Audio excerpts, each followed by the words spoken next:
Hi అండి, welcome to my channel study with nature. ఈరోజు అయితే నేను యెషయా గ్రంథము 57వ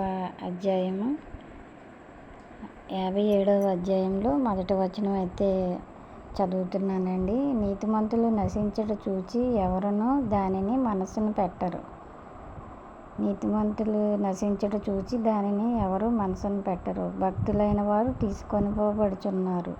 కీడు చూడకుండా నీతిమంతులు కొనిపోబడుచున్నారని ఎవనికి తోచదు. భక్తులైన వారు తీసుకోబడుచున్నారని కీడు చూడకుండా నీతిమంతులు కొనిపోబడుచున్నారని ఎవరికి తోచదు. నీతిమంతులు నశించుట చూచి ఎవరు కూడా మనస్సును పెట్టరు. భక్తులైన వారు తీసుకొని పోబడుచున్నారు కీడు చూడకుండా.